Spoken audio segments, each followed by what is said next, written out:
Welcome to another episode of the Empowered Half Hour. I am so excited to bring you today's guest, Jennifer Swann. She is constitutional lawyer turned coach for parents and children of special needs, and her story is incredible. I've just got to spend the last 5 to 10 minutes getting to know her. So Jennifer, welcome to the show. Hello, thank you for having me. I'm so excited to be here. Yeah, I'm so excited to have you here too. So during our pre-talk, we talked about a lot about how you've started making this decision to coach parents and children of special needs.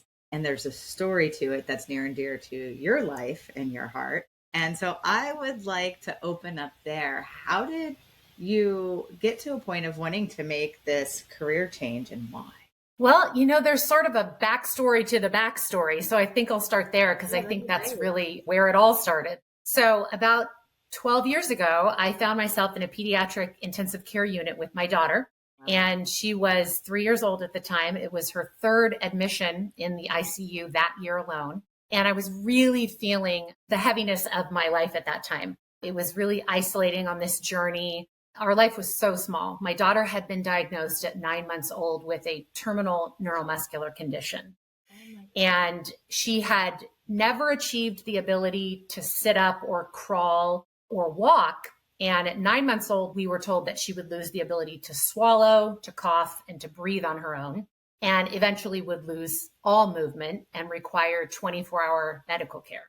Wow. Statistically, she wasn't expected to live past the age of 2. And so our life got really, really small because we saw children in our disease community dying from common colds because they couldn't fight it off. They couldn't cough. They couldn't breathe on their own. So it was really, really a difficult time for us. And I became super selective about who I let into our little circle because people might bring germs with them. And we didn't go out a lot because we didn't want to expose her to anything. And if we did go out, it was only in open spaces where the risk of exposure was really small. And I remember sitting in that room, in the hospital room, and I was daydreaming about what would it be like to be experiencing something different right now. And my daughter was a huge Disney fan. I started thinking about what would it be like to take her on a Disney cruise. And I started kind of floating the idea with her doctors, and they were like, absolutely not. Like, there's no way you can do this. It's way too risky. The doctors on the ship won't know what to do if something happens. Her disease is not well known, so they won't know how to manage it. All of them had the same response, and it was all a hard no. But there was something in me that knew that we couldn't live like this anymore. We had to claim a little more life for ourselves. And so we ended up doing the cruise anyway. And I met a version of my daughter on that cruise that I had never met before. She was alive and enjoying what was happening and meeting princesses and petting husky puppies that would later train for the Iditarod. And I was terrified the entire time, especially as we got farther, because it was an Alaskan cruise. As we got farther up the coast and farther away from pediatric hospitals, I was terrified. But she was alive in a way I had never seen her before. And she required 24-hour care. She required respiratory treatments throughout the day. And I started asking myself why I was working this hard to keep her alive if I wasn't actually going to let her live. Oh my God, that could almost make me cry. That is beautiful. It was really a powerful moment for me because I saw in that moment that it isn't the point to just be here and suffer and struggle. It's not the point. And so I realized that I needed to give her a life. And particularly if she was going to have a shortened life, I needed to let that life be something she would love. And so we booked another cruise while we were on that one. And 2 months later, we went on a Caribbean cruise with her. And we started traveling all over with her. And she kind of took off with that. Once I loosened the reins, she started making very clear what she wanted in her life. And she's 15 and a half today. That's incredible. She's a freshman in high school. And she lives this extraordinarily fulfilling life. More life than anyone I know. And she does it without being able to move or scratch her own itch. It's extraordinary the way she chooses to view her circumstance and live through it. And that's kind of where it all started. Wow. There's just so much there. But first, I want to say, like, as a mom, I mean, I almost went into full tears like a couple times hearing your story. And so I really appreciate it because as a mom, you want to protect your children, but to have that epiphany to let them live is such a better, I was going to say, a better way to go through life, and what a better experience for your daughter. So I have like 5 questions that I want to ask, but how does she view life now? So here's the thing about my daughter. Somewhere along the way, she simply decided that she could do whatever she wanted, even if she was disabled. She never ever made agreement with the idea that her disability meant she couldn't have a life that she loves. And she is always led by joy. She seeks joy in her life. And she doesn't care that she doesn't look the same as everybody else doing it. She is totally willing to be seen exactly as she is and take up space. And let me tell you, she takes up space because she can't sit upright. So she's sort of at an incline in her wheelchair stroller. It's 5 feet long. Oh my goodness. And she does musical theater with a caregiver on stage with her. She's been in her high school show choir this year and her color guard this year. And she just lives this completely normal teenage life of, she has sleepovers. She FaceTimes people all the time. She texts. She's incredibly social. She literally will meet people out in the community and just be like, hi, you look really nice. Do you want to FaceTime me? And of course, she speaks. I shouldn't say, of course, like this, but she speaks, but it's not intelligible to people who are not around her. Yeah. So we're translating for her. At school, she has an eye gaze device where she uses her eyes to select icons or letters or words on a computer, and it speaks for her. And that's how she communicates at school so that everybody can understand her. But she just claims her life. She just chooses to not see her circumstance as something that defines what she can do and what she can't do. It's a really empowering way to go about living. Yeah.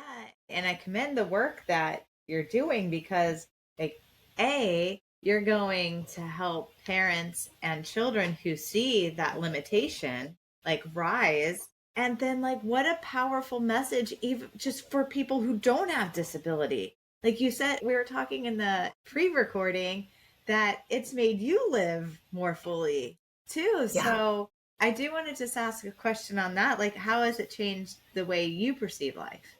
So it's funny because she's 15 and a half now.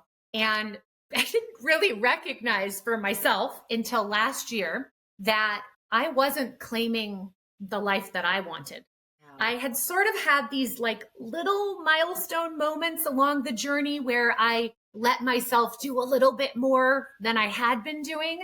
When she was diagnosed, I immediately quit my job and I wasn't working at all. And I was her primary caregiver. And at that time, because we didn't expect her life to be very long at all, I sort of saw it as like, well, this is just the period of time. This is the phase of my life where I'm doing this. And then as years went by, I was like, well, maybe this is going to be a little longer than I thought. And maybe I should do something I would love too. So I went back to work very part-time. And then later I started doing karate with my son and I earned a black belt in karate in my mid-40s. That's very cool. So I was doing little stuff, but it was never, I had just kind of resigned myself to the idea that, well, this is what it is. And as long as I'm in this role, as long as I'm in this circumstance, I can't have more than that. There's no way to create the space for that to happen. There's no way I can bring anything more to life. And then last fall, I really had an awakening around that, which kind of shook me to the core because how she was living her life was so obvious to me, but I couldn't see that I wasn't living that same way. I was all in for supporting her in that, but I was not all in for supporting myself in that. And that's when I really decided, no, I'm meant to do more. And I really found my calling in that moment. And it was so powerful because it's just shocking how you can see somebody else doing something and recognize what's happening there, but not apply it to your own life. Yeah, so you're like, whoa. So, what Yeah. would you say is an aha or a lesson learned for you right now through all of this awareness and I things think you that the biggest lesson that I've learned in all of this is that we get to decide for ourselves how we will experience any circumstance. I love Like, that so much. Like air full five. stop. Yeah.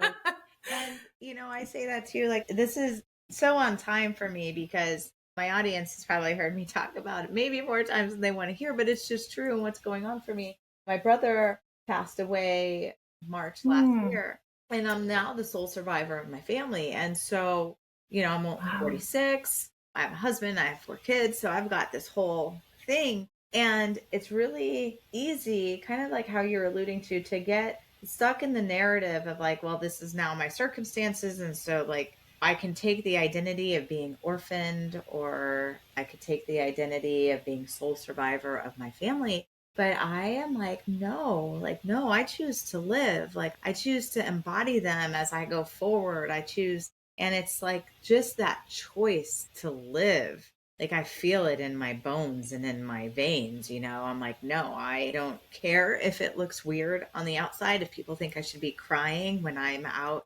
I just went on a cruise 2 weeks ago, so it's funny that it's like, F this, I'm gonna go do something that I want to do. Yeah.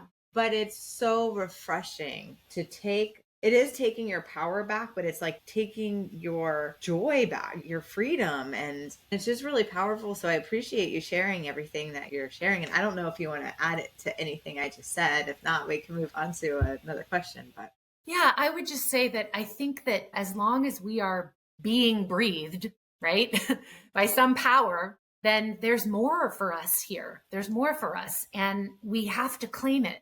We have to claim it. And that's one thing my daughter does is she leans in fully to what she would love. And she doesn't look at what she can't do. She looks at what she can do. And even if it doesn't look the same as everybody else, you're talking about your grief journey not looking the same. yeah, Who cares? Who I cares love what it. other people think? There has to be a point at which we say, no, I get to decide for myself how Yes, I'm going and to do this. that's why I wanted to like kind of talk about that more, because I want to encourage the audience, regardless what you're going through, you get to choose, and I Yeah. think that's such a powerful message. And I was reading your bio and there was something in it that really stood out for me. Oh, the limits are an illusion. Like that is incredible and goes with the theme of everything you're talking about. But like, tell me more about like why did you come down to like that phrase? Yeah. So that's the name of my coaching curriculum. It's called Living Proof Limits Are an Illusion. And it just for me embodies how my daughter has chosen to view her life. Because when you find yourself in a situation that maybe you don't prefer, you didn't lose all your power just because you're in the situation. And in fact, that is the opportunity to really, really lean in to your power and decide for yourself how you're going to navigate it. And the idea that limits are an illusion for her, it was about 5 years ago, shortly before COVID, she told me she wanted to do musical theater. And I was like, You're like, okay. okay. And I would never, I mean, if it can be arranged, we're going to facilitate that for her, right? Like, I'm not going to be carrying her onto roller coasters with her ventilator. That's not going to happen. But musical theater, we could figure that out. So I started calling around and found a children's theater group that had an accessible stage, and they were okay with a caregiver being on stage with her. And they were okay with the fact that she couldn't, she can sing to the best of her ability. She can't move. But here's the thing. We would go to rehearsals and we'd be up there and the choreographer would be moving everybody around on stage. And she literally at one point, she was like, this choreography is so confusing. And I'm like, wow, like she's not moving. She's literally not moving. But in her head, she is participating just like everyone else. She is just as important as everyone else on that stage. And she's willing to be seen. That is And incredible. And so that's what I mean. Like it's all in our head. All of it's in our head because we literally can just decide we're going to make this what we want it to be and what it can be for us. Because at the level of fact, she cannot be up there moving herself on the stage and doing the dance moves. But she's decided, yes, I may not be up there by myself, but I can be up there with someone else and I can still be. And I can do them in my feeling head, this. And I can feel like I'm doing them. And to your point, she really does feel like she's doing them. So who are we to sit there and say, why is she on stage? No, girl, like you go on stage, you get your experiences. That's awesome. Yeah. And honestly, I had to kind of get over. I did the first show with her, so I was on stage. The next show a nurse did with her. She's done 5 or 6 now. And I would be in the audience, and there was this part of me that was like, what are people going to say? And am I going to sit by somebody who doesn't know that's my daughter? And I'm going to hear them gossiping about like, what is she up there for? And I had to overcome that myself. I had to be willing to let her be seen too. Wow. And I could see that as mom too. Like we have our own limitations, right? Like she's actually a little bit more advanced on what she can. Yes. And do. And she totally is. Her. You're like, yes. All right, I'll come with you on this journey. Yeah. And I just learn from her all the time. I took her to a camp, a dance studio that's doing a summer camp. And she didn't want to do the camp with the disabled kids. She wanted to do the regular camp because they were doing Wicked. And we went down there to see if they could accommodate her and get her stroller on the stage and stuff. And they said, we always ask everybody what's their goal when they enroll in a camp with us or for the summer or whatever they're doing with them. She looked him straight in the eye and she said, I want the lead. And in her mind, there is no reason why she can't have the lead because she's doing it. She's just doing it. That is awesome. Yeah, it's a pretty powerful way to live. Yeah. Because it really makes me stop and take stock. Because if here's a child who has lived without being able to move, essentially her entire life, and this is how she's choosing to navigate life, what possible excuse do I have for not showing up authentically in the world and pursuing what I would love when I am fully able-bodied? Right. And what is true, if all of that is possible for her with the physical limitations that she truly has, what is truly possible for us who purposely hold ourselves back because of fear of judgment and all the different aspects that go in? Like, what is truly possible for humans? Like that. Absolutely. Is this like absolutely where my mind's going from this conversation? So I want to ask you another question. Like, if someone was to embrace this concept, like how would it change their life? Like, how would it empower their life? So one of the kind of downloads that came to me when I was developing my curriculum is around the idea that whatever circumstance you're facing in your life, that is maybe a circumstance you don't prefer. Maybe it's a job loss. Maybe it's a diagnosis. Maybe it's someone else's diagnosis. Maybe you're a caregiver. Whatever it is, it's a portal. If you view it as a portal and you're willing to walk through it with an open mind, ever expanding opportunities and possibilities will be revealed to you and your greatest gifts will be unveiled. These circumstances that we find ourselves in, they are meant to grow us. They are meant to evolve us, but we have to allow them to do that. So it takes a little bit of a leap of faith to walk through it with that mindset, because you got to take off your victim hat. Yes. You got to take, you can't play the victim anymore. You can't pretend that you're stuck there. Yeah. You got to actually be willing to move. So much of what you're saying. And it's also kind of like where I was going with like my mindset of how I'm handling my deep grief is like, you could have taken, and I'm using the word identity just so it's easy to understand, the identity of a mom who has a child with severe limitations and lived her life and your life that way. And it would look completely different than the life you're living today. Had you would assumed the victim size of that. You know what I mean? Like what you're just saying. Yeah. I'm like, wow. And so like in this conversation, you're giving people permission to remove that layer and truly look like what is possible when you stop doing that. Anyway, I just get so excited for conversations like this. So you can continue, but I was thinking about what you were putting down. Well, and when I think about what our life looked like then and what it looks like now, she was in and out of the hospital all the time in her toddler years. For 2 or 3 weeks at a time, she'd be in the hospital. And that was when we were living small. That was when we were not leaving the house and being very careful about who we let into the house. And we were hardly living any kind of a life at all. And we did have her trached when she was 4. Before then, she was on a BiPAP for support. It's sort of like a CPAP. And she just had a mask. And I think that helped stabilize her medically. But she has not been hospitalized since she was 3.5 years old. Oh. That hospitalization before we took the cruise was her last hospitalization for illness. I am blown away. And so you look at like where we were. I mean, I can just see I can feel the foldable chair I was laying in, daydreaming about a Disney cruise in the hospital room.